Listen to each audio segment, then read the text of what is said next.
한국형 전투기, 즉 KF-X의 공동 개발국인 인도네시아의 이탈 움직임이 가속화되고 있습니다. 경제난을 이유로 KF-X 분담금 5천여억 원을 미납한 인도네시아는 프랑스와 라팔 전투기 구매를 놓고 협상을 벌이고 있다는데요. 라팔은 프랑스가 만든 최신의 전투기로 우리나라에서는 공군 FX 1차 사업의 후보 기종으로 잘 알려져 있죠. 프랑스 해공군 외에 이집트와 카타르, 그리고 인도가 운용 중인데요. 그런데 지난 12월 프랑스 BFM TV에 출연한 플로랑스 파를리 프랑스 국방부 장관이 인도네시아와의 라팔 36대 판매 계약이 매우 진일보된 상태라고 밝혔습니다. 계약이 성사되면 라팔 전투기 생산과 관련된 500여 개 방위산업체에 큰 도움이 될 거라면서 그 외에 핀란드, 그리스, 스위스와도 협상 중이라고 전했습니다. 인도네시아의 라팔 전투기 도입 움직임은 지난 1월과 10월 프라보어 수비안토 인도네시아 국방부 장관이 2차례 프랑스를 방문하면서 증폭되기 시작했습니다. 특히 10월 방문 때 프랑스는 라팔을 구매하면 전투기 기술까지 이전하겠다는 통 큰 제안을 한 것으로 전해지고 있습니다.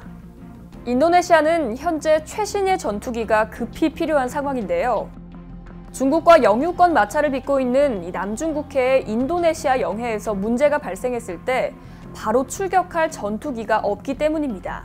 좀 더 지켜봐야겠지만 기술 이전까지 포함된 프랑스의 라팔 전투기 판매 계획은 KF-X 사업에 있어 큰 악재라고 할 수 있습니다.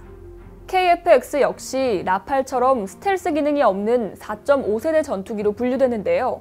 내년에 시제기가 나오고 양산은 2026년쯤으로 예상되는 KF-X 사업 일정상 인도네시아 입장에선 그보다 빨리 전투기를 얻을 수 있고 기술도 주는 프랑스 측 제안이 솔깃할 수밖에 없겠죠.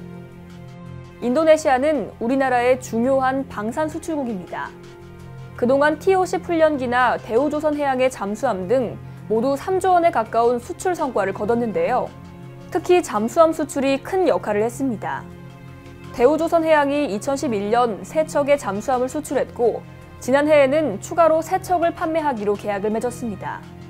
하지만 추가 발주한 3척의 잠수함 사업도 이상 징후가 보이고 있는데요. 현지 언론에 따르면 잠수함 사업은 사실상 멈춰 있는 것으로 보입니다. 계약금 납입도 이뤄지지 않고 인도네시아 측이 잠수함 성능과 우리 측의 기술 이전 부분 등을 문제 삼고 있다고 합니다.